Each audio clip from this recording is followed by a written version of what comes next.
welcome back to my channel. I'm so glad to see you here. My name is Brittney, and this is a space for beginners on the piano. And we like to break down concepts and understand them so that we can actually know what's going on in the music that we're playing. And so today I am super excited about what we're talking about because you guys asked and I'm happy to talk about it. It is major scales.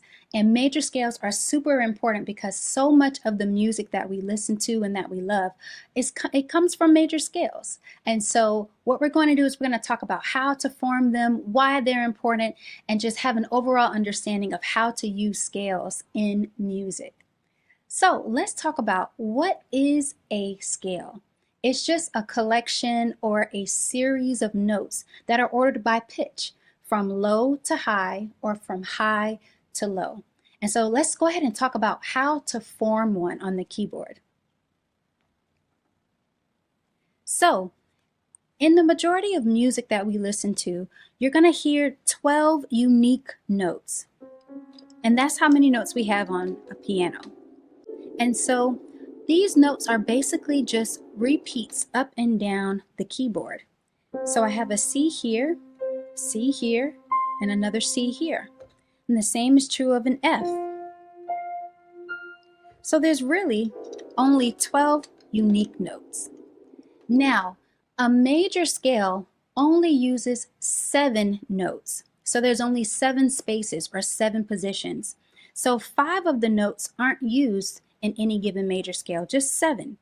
And so the question then becomes, well, how do I know which 7 notes fit into a particular scale? Well, the first position or the first open space is always going to be taken by whatever the note is of the scale that you want to create.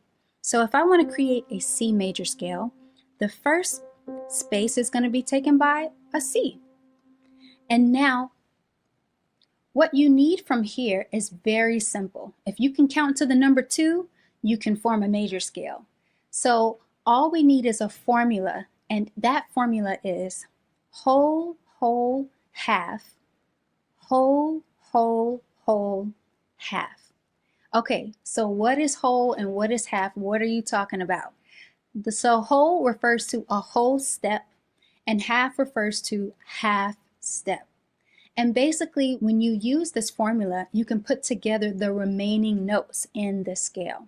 So a half step in music is basically when you take a note and then you just move up to the very next note on the keyboard. So let's look at what that means. So from C, if I go up a half step, that means I'm going to the very next note, which would be this C sharp. So from C to C sharp is a half step. And the same is true if I were to go down, right? So from C, if I wanted to go down a half step, I'd go to B because that's the very next note. So from C to B is also a half step. Now a whole step is just 2 half steps. So if I want to make a whole step in the ascending direction from C, I'm going to start with C and I'm going to go 1, 2. So now I have a whole step from C to D. And in the same way, I can do that going down. From C, I would go down 2 half steps. So 1, 2. So the half step, the whole step from C going down is going to be this A sharp or the B flat. Now, let's go ahead and put together those whole steps and half steps to create a full major scale.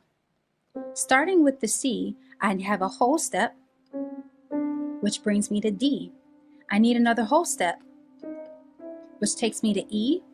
Now I need a half step. The next note is F. So now I need another whole step, which takes me from F to G, whole step from G to A, another whole step from A to B, and now I have this last half step, which brings me back to the 1. So these are the notes of my C major scale. And don't let the extra C on top confuse you.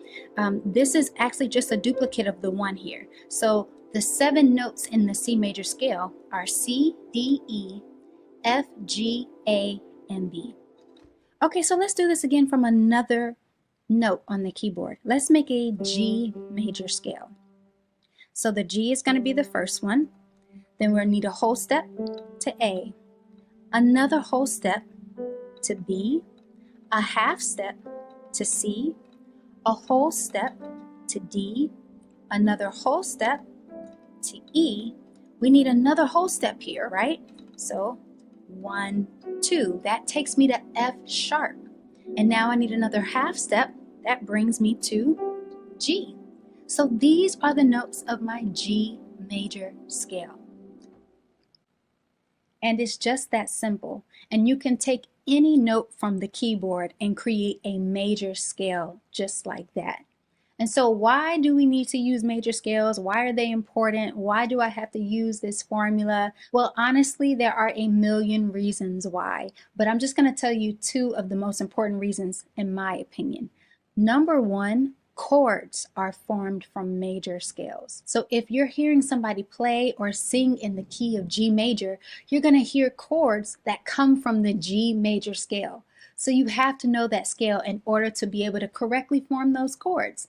Now, what I like to do is called the pick skip technique, and I've talked a little bit about this in other videos, but I want to show you again here in another key so that you understand fully how that works.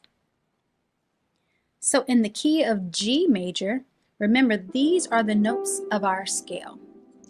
And so what you're going to do is basically for any chord that you want to create in the G major scale, you're going to start on that note. I want to create a G major chord, so I'm going to start on G. I'm going to skip the next note in the scale, okay? So remember, the notes of the scale are these notes: G, A, B, C, D, E, F sharp, G. So G is the 1, A is the 2, B is the 3, C is the 4, D is the 5, E is the 6, F sharp is the 7, and we're back to the 1 with G. So I'm going to start with the G, I'm going to skip the A, which is the next note in the major scale, and I'm going to pick the B. Then I will skip the C and pick the D. And now I have the notes of my G major chord. And of course, this can be done for any note in the scale. There's my G chord. I now have my A chord. I have my B chord. Remember, we're using F sharp, right? Because that's the F that's in the major scale. C major, D major, E minor, F sharp diminished, and now I'm back to the G major. So in addition to being able to form chords using the major scales, you also want to know all of your major scales because the majority of melody notes in songs come from the major scale. So when you're listening to a song and trying to pick out what they're doing with the melody, you don't have to go and pick random notes on the keyboard. You can actually use your major scale to give you a better idea of which notes to choose from. That's actually going to help you when you're trying to determine what is happening with the melody. Okay, let me give you an example. For the song, I Surrender All. Okay. I surrender all. Well, I can tell that that's a note that's going down from G. So I know it's somewhere below here, right? Well, if I go from here, that's not the note. I can tell, that's not quite right. But if I start from the G and I go here, that's the correct note. I surrender all. And I can guess that F sharp because that's the note that's in the G major scale. So it helps you when you're trying to figure out the melodies. And I Surrender All is actually a great example of a song that just follows the major scale. I surrender all. I surrender all. So as you can see, it is super important to know your major scales. And trust me, there are a million other reasons why you want to know those major scales.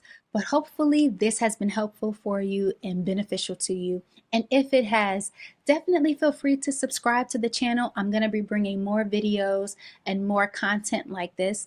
And also, definitely share it with a friend. I'm sure somebody else you know also may want to understand how to play and how music works on the piano. So, until next time, family, I hope that you are blessed, and I'll see you soon.